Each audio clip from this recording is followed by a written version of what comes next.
It's time for pure performance.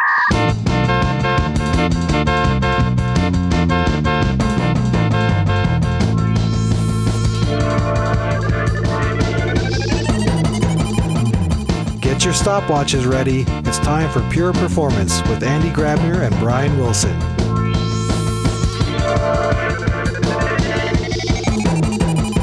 Hello, everybody, and welcome to another episode of Pure Performance. My name is Brian Wilson, and as always, I have with me my unpredictable co-host, Andy Grabner. So today's answer was, won't he? He won't. So for people playing along at home, as you're probably aware by now, Andy usually mocks me as I do my intro. And the question was, will he do it today? And he didn't. He was a good boy. You're a good boy, Andy. Thank you so much, Brian. Thank you. I know I'm a good boy. No, I know that the last times I maybe overdid it a little bit. So today I wanted to be nice and not interrupt you with mocking you while you're doing your introduction. And it's also, it's November. The end of the year is coming, so we want to be nice. Exactly. Otherwise, you're going to be on the naughty list. Exactly. Hey, talking about naughty, the weather here in November, at least in Linz, is, I don't even know, do I see clouds or is it just fog? It's always like very foggy here. And I don't even know if there's clouds above the fog. But the clouds... Oh, I see what you're doing. Yeah, the cloud is a good topic because we are looking up to the clouds and we want to send out data to the clouds, or at least many people want to go to the clouds using SaaS services. Not everybody can go there. Some think they can't go. Some think they can but shouldn't. And we invited somebody that could hopefully give us some insights on this whole topic about... Who is here with us today? Milan, servus. Welcome to Pure Performance. Hi, Andy. Hi, Brian. Hi, everybody. And thanks for having me. Yeah, Milan, maybe do us the quick favor, introduce yourself. Who are you? What's your background? Just a little bit of pieces of information. We obviously have the link to your LinkedIn profile in the podcast description, so everybody can read up more. But from your perspective, just a quick intro. A very quick intro. I lead go-to-market for product compliance and certifications at Dynatrace, what means that I cover things around security, privacy, accreditations. Been with Dynatrace for around 3 years. Go-to-market means creating a link between product, between our customers, and security and privacy, which is really interesting to be a translator between those three completely different worlds. And yeah, coming with a background of almost 8 years in healthcare, that gave me a strong, I would say, understanding of the needs of the regulated sectors and regulations and compliance, and really how to use them to drive business forward and not to block business, how regulations are often perceived. Mm-hmm. So thank you so much. And I think that background actually helps me a lot and makes me more appreciate this discussion now, even because you obviously know how challenging it is for, I guess, people and organizations in the healthcare industry to rely on SaaS services. And now, when we talk about SaaS, obviously we from Dynatrace, we talk about observability, but there's so many different SaaS vendors out there that we use on a day-to-day basis. If I look at my laptop here, right, where my emails are in Outlook 365, I think most of our presentations and documents, they also live up there somewhere in the cloud. I'm using tools like we're using Zoom for recording. I have Asana. We use Slack. So we have so many different SaaS services. And so my question would be, is there, the people that you've worked with, also looking back at your history, is there a differentiation between SaaS and SaaS? Meaning certain SaaS offerings are easier to adopt as an organization that is very conscious about this, where the data ends up, and other solutions that might be more tricky? Andy, that's a very good question, and I would say yes, like there is a big difference, because when it comes to SaaS, of course, like you as a user or as a customer, and whether it's a professional use like Outlook or personal use like social media or anything else, you share your data to public cloud. So somewhere where you do not really have control over this data. And now when I get back to the especially regulated sectors and those companies or organizations using SaaS services, really it depends a lot on what types of data they are sending there. If they are sending very sensitive data, for example, I mentioned healthcare, so it could be social security numbers, names, but also medical conditions, prescriptions, medication, and health data such as blood glucose, blood pressure. Those are extremely sensitive data. So any SaaS solution that would store this data need to really make sure that they protected this data really well. This is, of course, also regulated. However, when it comes to sending data such as CPU metrics, monitoring data performance, when it's really monitoring systems that do not include any of those personal data, then it should be much, much easier. Mm-hmm. Because ultimately, there is a single, I would say, trigger question, like, do I share any of the sensitive data outside of my environment that I can fully control? If no, then adopting this kind of SaaS service is usually much easier. Mm-hmm. Yeah, and I think that was when we kind of prepared for this conversation, I was actually really surprised to hear you say, hey, traditional monitoring, it's not that sensitive because the CPU metric and the memory and maybe the number of processes and what runs is not that sensitive. But we all know that, especially in our field now of observability, things have changed quite a bit, right?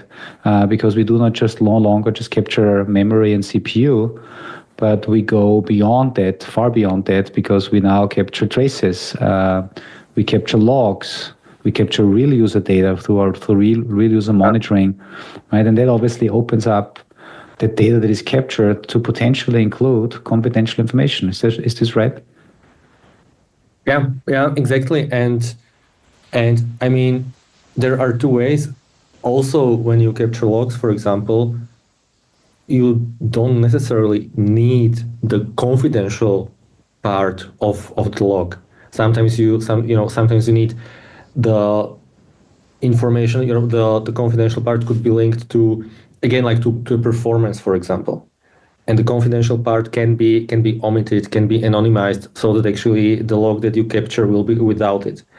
At the same time, there might be use cases where it is required or necessary, or is a part of a use case that could be, for example, for capturing logs for audit purposes or fraud detection. Of course, in those cases, you need to store also the sensitive data, but then you need to make sure that the data is really protected well, that the security controls, privacy controls, user access, and all of that is set up in a way that unauthorized users will not be able to read or access the data.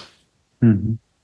And I guess this is also the reason, and Brian, I guess you see this as well, why looking at us in the observability space, we still have, I think, organizations that say, I'm willing to send you some of the data into the cloud, but first I have maybe a data pipeline where I want to send data streams that I'm using exactly for these use cases, fraud detection, auditing, into a different backend system that I have under control that I want to keep on premise. At least that's what I hear quite a bit out there, right? Kind of like this data separation, and then using tools like open telemetry collectors that can then send it to multiple, like to filter, or there's other tools out there in the open data pipeline space. But my question then is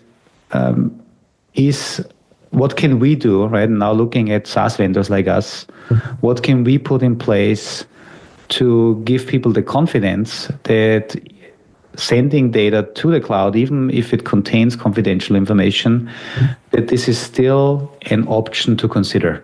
What do we do to make it safe for them? Yeah, Andy, thanks for this question. It's really a very good one.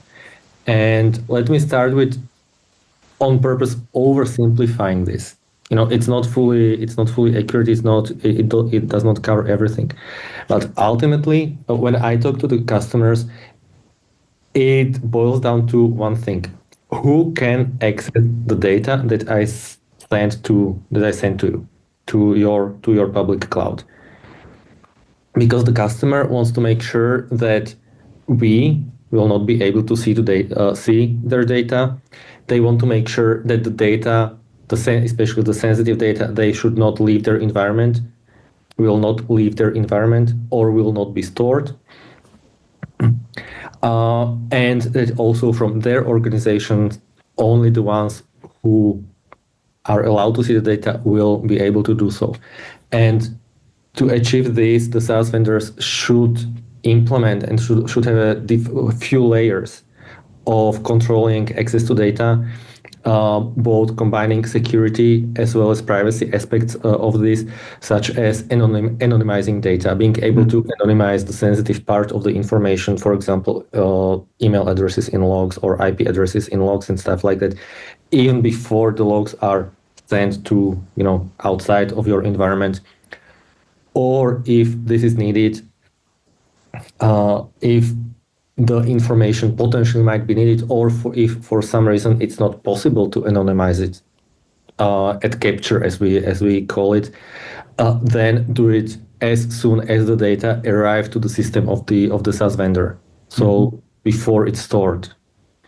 As you mentioned, Andy, there are use cases when the data, the sensitive data, will be stored. So in that case, making sure that the data is encrypted, of course. And this applies to data in transit as well. Making sure that the accessing the data or decrypting the data is potentially, I would say, as complicated as possible. And also that in very unlikely case of exposing the encryption key, like this has minimum impact, meaning not encrypting all the data with the same encryption key, but having more of them. With this, I'm not suggesting that this keeps happening, of course, but it might happen. Like for me, it's like, when you get on a plane, and on a plane they say, in an unlikely event of landing in water, life vests are under your seat or in your armrest or somewhere. Like this is how I would talk about this this breach. And then of course it's configuring granular access policies to make sure that only the ones who are authorized to see the data can see the data. For example, when you think of logs and fraud detection or audit purposes, an auditor or someone from the corporate security, from the legal privacy team should be able to see this data. However, an IT admin or DevOps engineer, they just need to see that, okay, like this log is there and it was logged at this time. So it means that they should not see the sensitive part of the captured log. But of course, there are many more different controls. But to make it, I would say, easier to understand, and also for the purpose of this podcast, this is the angle, or this is how I would think about it. Like how I protect the data from being accessed by unauthorized users, and how I do minimize the data so that I do not share what is not necessary to share. I think I want to just quickly recap something and also put a connection to a community that I'm working with very closely, which is the open telemetry, the CNCF community, because a lot of people are now implementing open telemetry, which is great, instrumenting your code or leveraging pre-instrumented libraries with open telemetry, or using some of these agents that can auto-instrument. And then I think a big point for them, for everybody now that is building everything on these open source tools, is, as you just said, make sure that you are not capturing things at the source that you don't want to capture. As you transport data from, let's say, your process to the open telemetry collector, try to then filter out things as fast as possible. And I know there's initiatives going on to provide some out-of-the-box rules for components like the open telemetry collector to filter things out, to not forward certain things. The collector obviously also has the chance to then send data to different backends.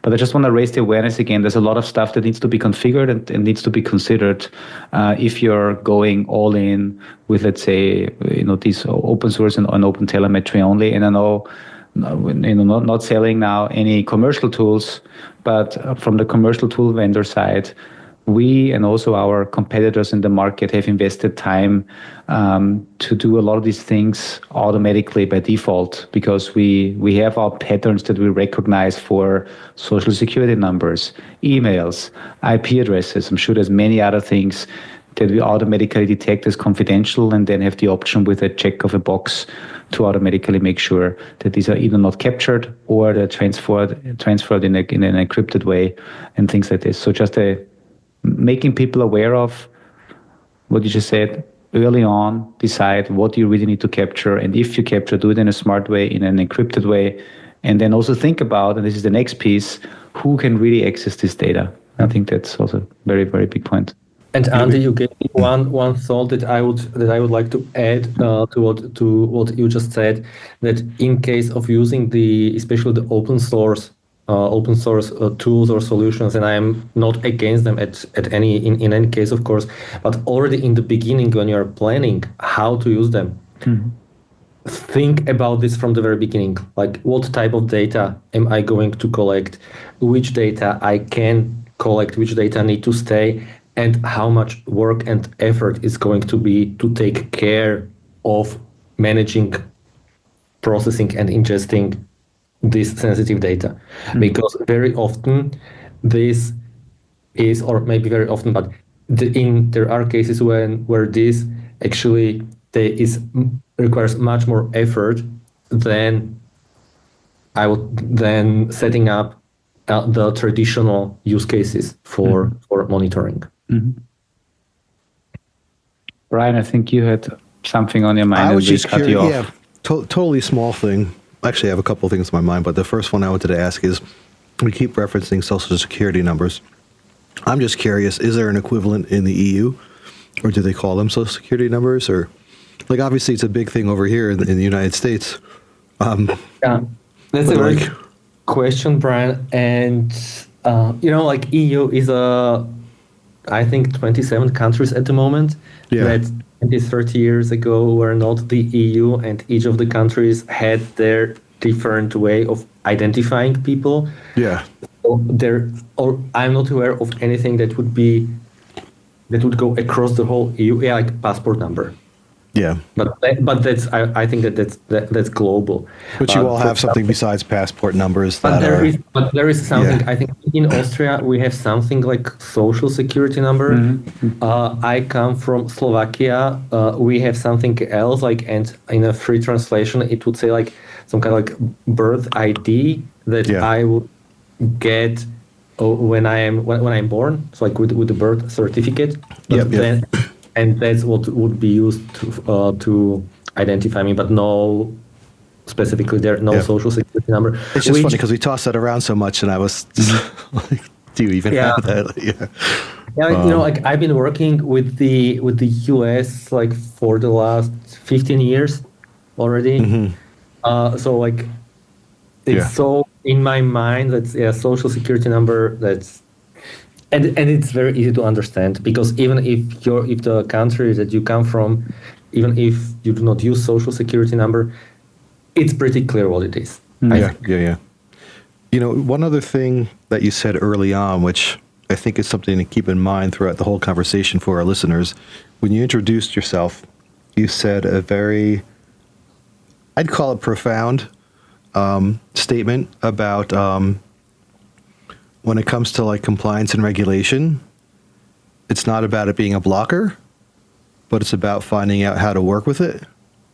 Because I think quite often that it's, regulation says this, so we can't go to the cloud, period. It's like, no, it's not saying you can't go to the cloud. It's saying these are the rules you have to follow no matter where you are. So you can go to the cloud if you can figure out a way to make it work, or whatever it might be.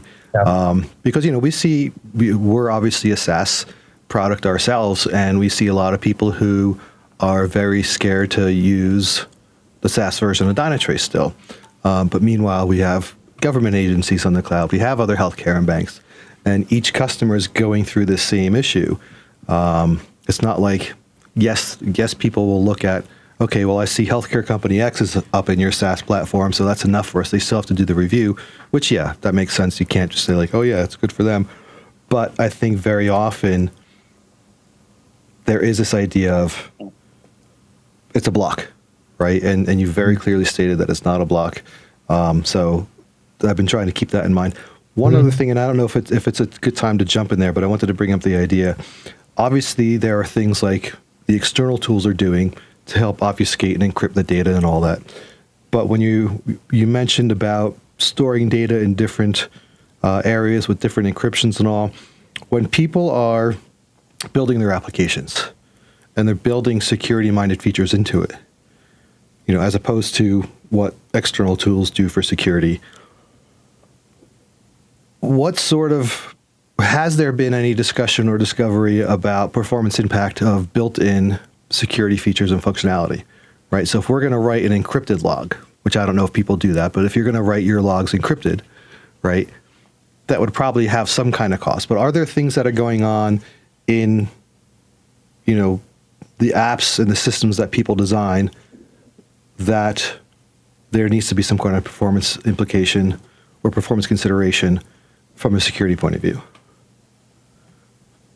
Brian, this is a very good question, but you caught me a little off. All right, if it's not something you prepare for, that's fine. It just popped in my mind because you're rolling off all these different things. I'm like, there's got to be a cost. It's a very good question, and like the last time I wrote, I started my career as a developer, but it was 15 to 20 years ago. So really, it's been like way over 10 years since I wrote the last line of code, and it was mainly, what was it? It was PHP and C#.NET. It was like version 2, which was long ago. And back then, we did not have to think that much about performance, and of course, like the data protection and everything was. I think there was really no wide adoption of AWS or cloud. But in any case, on a very high level, of course, like any decrypting data, it requires certain performance. You know, of course, so you need to do it requires some additional computing power to just storing the data in a plain form. However, from my perspective, it's important to build the architecture in a way that this is as efficient as possible, because there is no way around. I think you cannot, you cannot store even like a passport or like those things unencrypted, because those you said that yes, regulations we need to find a way how to not make them a blocker. And I agree that in some situations, and especially for the developers, for the IT, it feels like it's a blocker, and and it's frustrating, and even for me sometimes. However, the important thing is how I look at it. Is there anything we can do with it? Even if we wanted to, probably not. Simply, it's coming from legislation, it's coming from governments.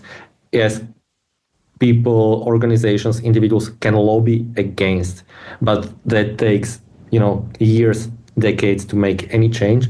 So it means the best thing is to really even embrace what's happening and find a way how to work with it and how to use it to your advantage, meaning build the systems, anticipate what's coming, understand the regulations and requirements, and architect and build your systems with this in mind, kind of secure by design, having privacy by design, including performance. Mm-hmm. Hey, Milan, again, coming back to the preparation we had, you mentioned that, and this fits perfect into this discussion right now. Some people just say no. And then I think it's always good to ask questions why, right? I think some people don't ask the right questions on why this is a blocker and what is the real goal and motivation. Yeah. And I know you have these discussions quite a bit. Any additional, let's say, best practices, lessons learned that you can give to people that listen in and they want to move their company to use SaaS services, but they're blocked right now, which what seems to be like a no-go? Yeah. Any good questions? Who to ask? What to ask? Any good questions to bring up? Oh yeah, definitely. And I love the question. Thanks for asking. What I would say, personally, I see this as two types of blockers. Like first is they are hard blockers and there is no way around. Simply, if you need a certain accreditation, certain certification, it's a checkbox item. For example, HIPAA compliance in the US, no way around. Simply, you need to achieve it. However, then there are software requirements that where often the security teams or the architects or legal teams bring up to protect the data, to increase the security of the data. And when they bring those up, they usually do it because they have a specific they have a specific problem or a challenge or a risk on their mind that they want to mitigate with this control. And in that case, it's really very important, even crucial for the development teams, for example, software developers, to actually work together and talk to legal security and discuss those. Hey, dear security, dear legal, why do you need this? What is the background of this request? And this ask 5 times why, and do not go into this discussion as, like with the mindset of, okay, we need to find them and we hate legal because they cause problems. Legal teams, I do not believe that they want to cause problems, but they understand the other aspect. Let's get into the discussion with, okay, let's solve this. Let's find a solution. This is not in observability or in IT, but how it works in healthcare. And this helped me a lot is that in healthcare, when you build medical devices, you build a device that that impacts your health. And if there is a problem in a bug, an issue with the medical device, it could hurt you. In the worst case, it can kill you. So it means that it's very strong on medical risk management, and there are user studies that with the people, with the users, that have purpose to validate that the user experience is okay, that simply the users cannot use it in a way that they would hurt themselves. Very often there are some findings, and then those are classified, like how often this could happen, what's the severity, and then what happens is that the user experience designers of this product, regulatory people, people with a medical background, and the developers and product managers, they get together in the room, they go through finding one by one and discuss it. Like, is it something we need to address? Is it something we do not need to address? Mm-hmm. If we need to address, what and how? So how we mitigate it. And I think that this approach, even though it sounds like pretty rigid, and in some kind of simplified way, can be used also in our case. Like, let's get the people in the room and let's discuss it, including the business people, because there is a certain business requirement for potentially for blockers, because the fines could be extremely high in the case of data breach or non-compliance. But at the same time, the business requirement for implementing certain feature can also be very high, because there is potential very high return on this investment. So it means that everybody should talk together and work together to find a solution. Mm-hmm. That's why I think, it was eye-opening when you gave me a little bit of your background in the beginning about healthcare. And I think it's great that you go back to this and kind of draw the parallels to the world we're living in right now, which is in the observability space. I want to touch upon one topic, because I watched you and I listened into a presentation you gave just recently. And there was a big topic around, again, who has access to what type of data.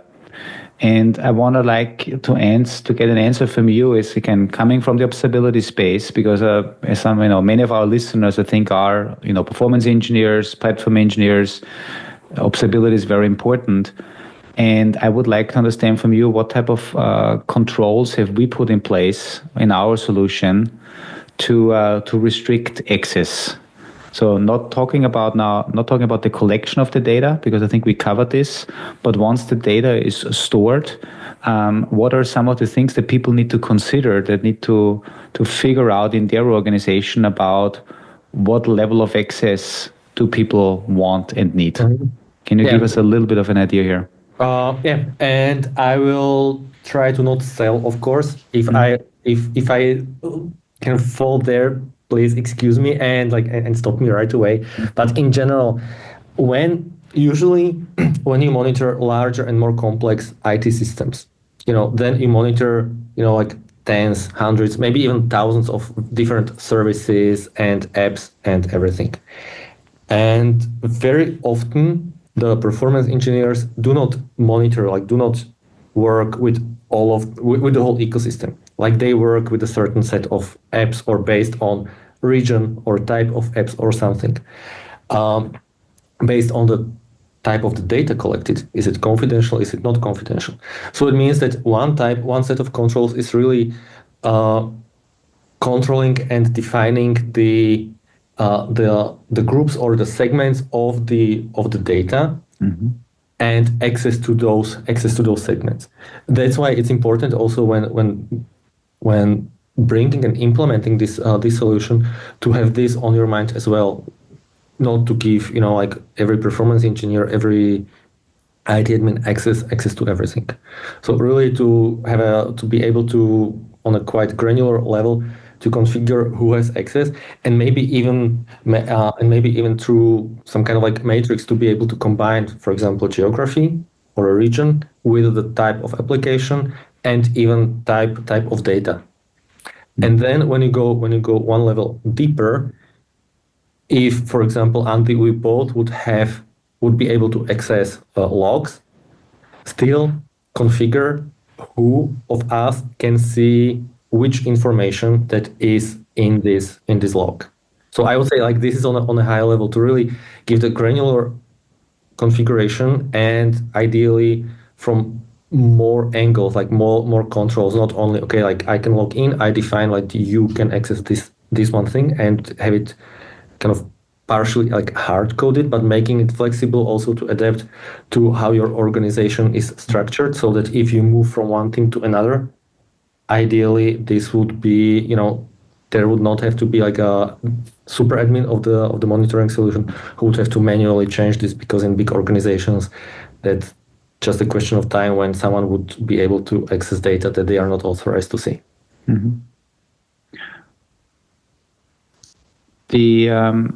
I'm making it a little bit more kind of, let's say, quickly Dynatrace. I know what we have, because I also need to understand this, because it's a very big topic, and I'm not that good into that topic as I might be in analyzing distributed traces or building workflows. I know in Dynatrace we have the concept of what we call buckets. So I guess buckets is really what you mentioned earlier, the biggest granularity of you want to figure out how in general you segment your data, right?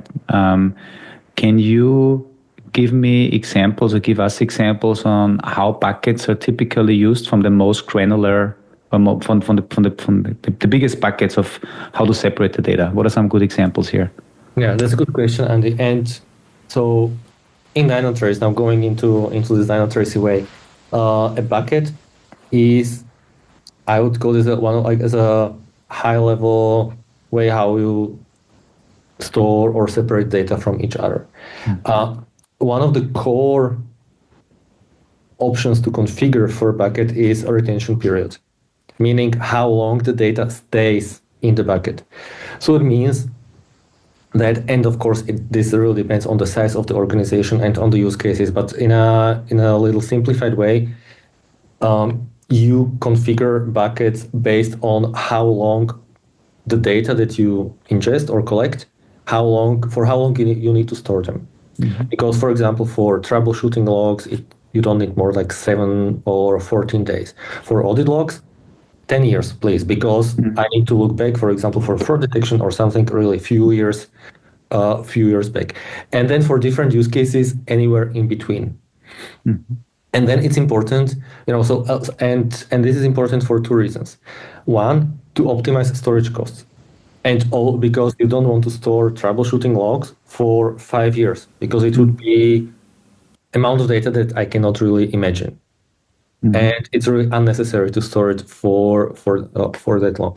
Second, compliance purposes, because it might because you might be required to store some data if you collect them for at least certain period of time or for a maximum period of time.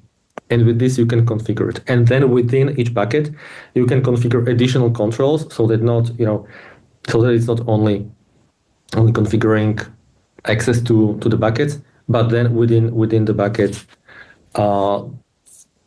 to data really on a granular level, even on a record level or data type level.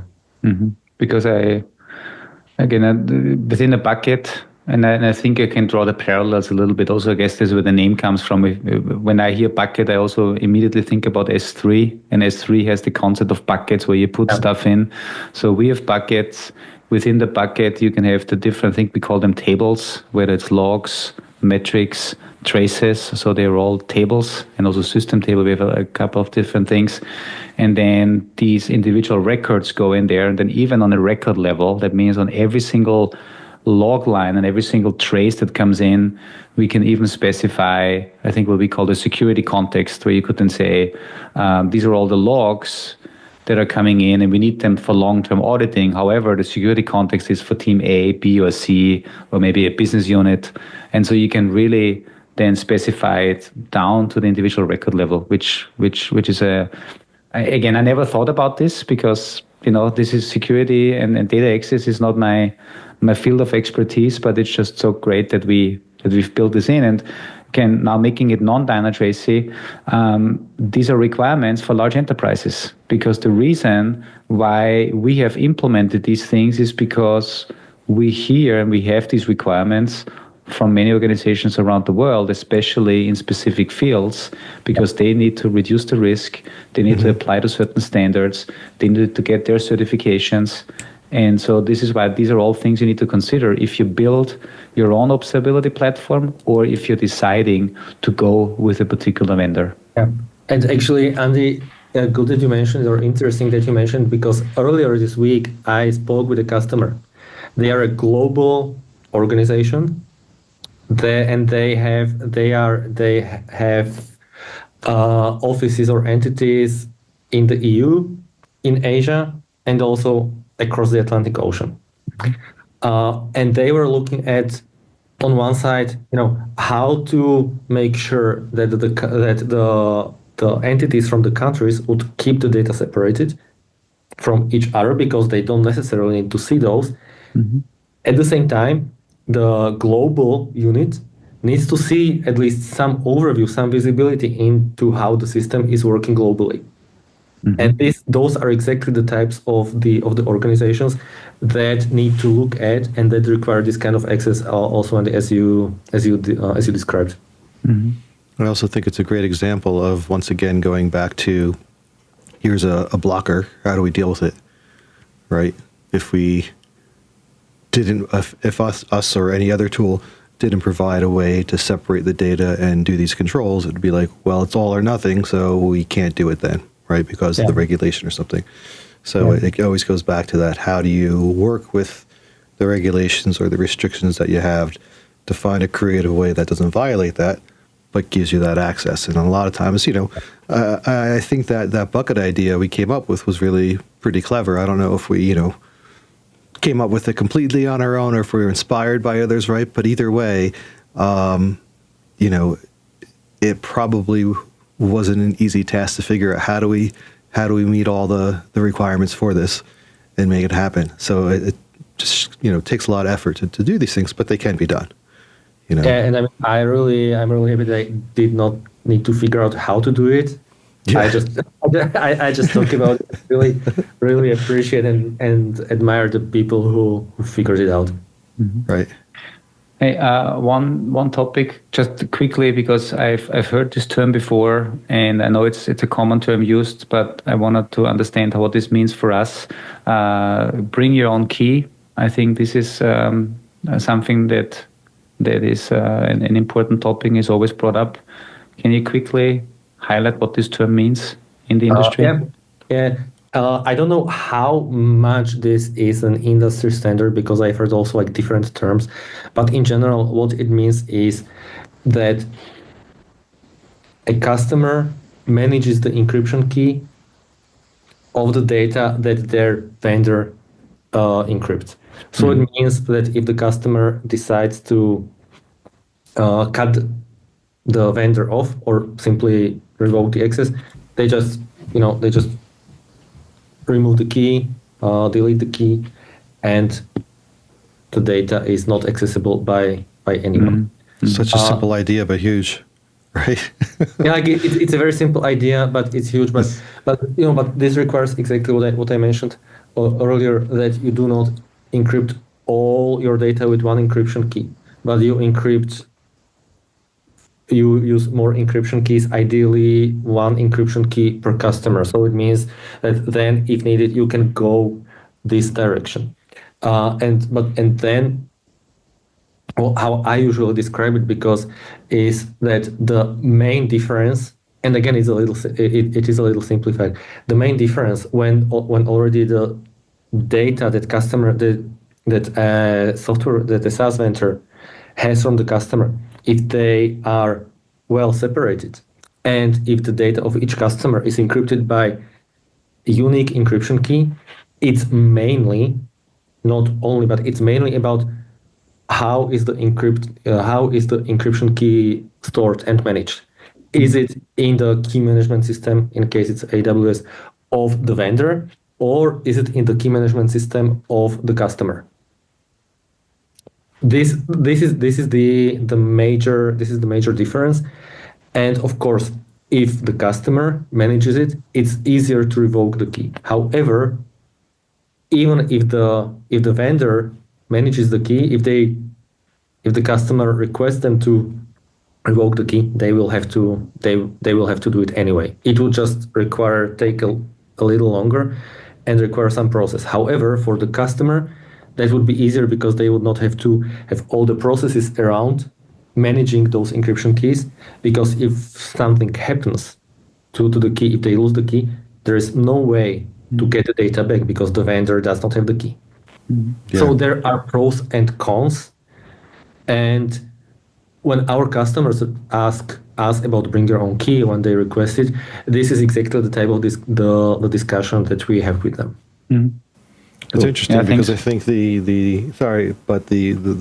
that point exactly, how prepared and experienced are customers in managing their keys. Whereas if you have, like, again, your AWS example, that's all they do, right? That's their job. They're experts at it. They figured everything out. So there's that huge trade-off. And I'm glad you went there because, as you said, if they lose the key, it's exactly what I was thinking. I'm like, oh my gosh, And of course, there are customers who are experienced. Right, there are, yeah. But that's the big question. Yeah. But it might not be as easy as it looks for some customers. Because I've even had just my IAM keys for AWS in the past, and I'm like, oh, where did I put that again? Oops, Hey, Milan, thank you so much for clarifying this. I know we're getting to the end here, and I know you mentioned this certifications, whether it's HIPAA compliant. I just wanted to highlight, folks, if you're interested in learning more about these, like so many certifications. I'm just looking at the Trust Center. It's a web page that we have, or like a page on our website. I read here CCPA, FedRAMP, GDPR, obviously, HIPAA, IRAP, StateRAMP, like so many different certifications that are out there that we are following, and I'm sure there's many out there that folks that sound familiar to you. I guess any other resource, Milan, that we can point people to? Or I guess the Trust Center is a great starting point. Trust Center is the best starting point, and I think that I can say that we are actually working on an update or a revamp of a Trust Center where the information will be even, I would say, easier to consume, like even better. Mm-hmm. Cool. And then I know we've also put out a lot of blogs over the years to also highlight and explain, some of these certifications, how we adhere to them. what they really mean. So folks, if you're interested in learning more, all of the links will be part of the podcast description. So check it out. Milan, did we miss anything? Especially put yourself into the shoes of somebody that has the task to look into SaaS, yes or no, for an organization. Is there any other final words, tips and tricks, best practices? I wouldn't say that we missed anything, and I probably would not want to add anything more because it's easy to add more and more and more, and then at one point it gets too complex, too complicated. So actually, I would go in a way to try to summarize and simplify that. I assume that for many people who listen to this podcast, talking about security, privacy, and compliance is something less usual. It's not their day-to-day job, what they think about daily. So the last 30 to 40 minutes could be quite overwhelming. So what I would say, if there is one thing for you to remember from what we have been talking about, is do not worry about compliance, security, and privacy look like a massive elephant in the room. It could be an elephant, but usually not as big as it looks like. And my advice is try to understand the requirements for why certain regulations, security, privacy requirements from the teams are coming, and be very open-minded and work with the security, privacy, and legal folks within your organizations and find the solutions together as one team. Because ultimately, I am pretty sure that everyone in your organization wants to make the organization successful. Nice. I think we have our soundbite there. Perfect. Yeah. Yeah, that was really good. Yeah. Milan, thank you so much again for being on it. Brian, did you have they cut you off again? Any thoughts? Any other questions? Oh no, my final thought was just more around I work on the sales engineering side, solution engineering, and discussions of security in the tool is always a double-edged sword, right? Because on one side, it's going to add some cycles to the sales cycle. But for me, because I'm the type of person who thinks like antivirus should be mandatory for everybody, you should have to get a license before you go on the internet so you know not to open up attachments. I really appreciate when our customers ask us about the security stuff, because you should be, right? You should know what the tool has available, how they're going to help you be compliant, and not just go in blindly. So to me, it's always a sign of someone who's thinking about the bigger picture. Like, we can't just buy something and put it in and then oops later on. So yeah, it causes us a little pain in the sales cycle, but to me, it's like you're being responsible, and I really, really appreciate that. And hearing this stuff from you, from the side of it, that is what we usually point to. It's really great to hear about all this stuff, because there's a lot that obviously myself, and I'm sure to some extent Andy, was not even aware of or had thought about. So just really appreciate you coming on and talking about this.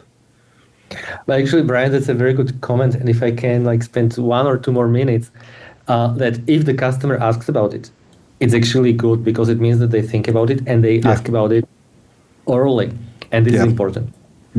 Because if they do not ask about it early, but only in the beginning, because usually with the enterprise customers, they always have some security checklist that we need to fill out.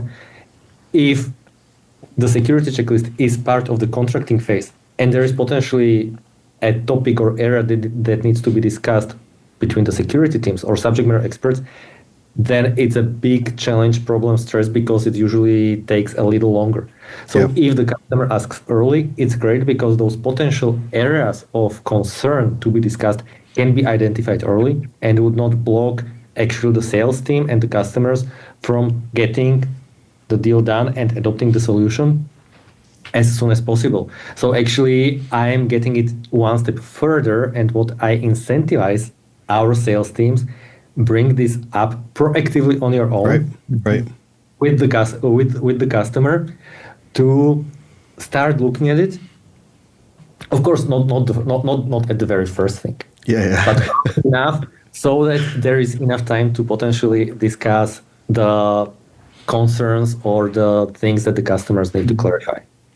Yeah, but it's also a good sign of the organization too if they do bring it up on their own, because we've always talked about being aware of security, not just from that point of view, but AppSec, being aware of performance, being aware of all these other things. And if they're voluntarily asking about that, that means they are very much aware of all the different factors that go into things, right? They're probably thinking about the architecture they're making, which is going to make them, more successful in their thing. So it's not a definitive signpost, but if you have someone already thinking that way, chances are they're going to be really on top of all aspects of their environment and stuff. So it's always a positive sign to me. But yeah, good luck getting the account execs to bring it up. Sorry, account execs, if you're listening. Anyhow, that's it. Andy, you got any last things to say? No, all good. Thank you so much again. And Brian, this is just between the two of us now, but the Denver in November is coming up. Just saying, next weekend. Okay. Well, hopefully the snow will be melted by then. Yeah. Yes, Denver, November. Yeah, I can't wait. Anyway, thank you everybody for listening. Thank you for having me. Yes, thank you, Milan, for being on. It was very, very pleasurable. I just really love doing these things. Like every guest is a surprise. I don't mean like, oh, who is it? But what we learn and the insights are just, it's just amazing. So thank you so much. And thanks everyone for listening, and we will see you next time. We didn't do any U2 jokes today, Andy, so. No, I know. No Bono today. It's all good.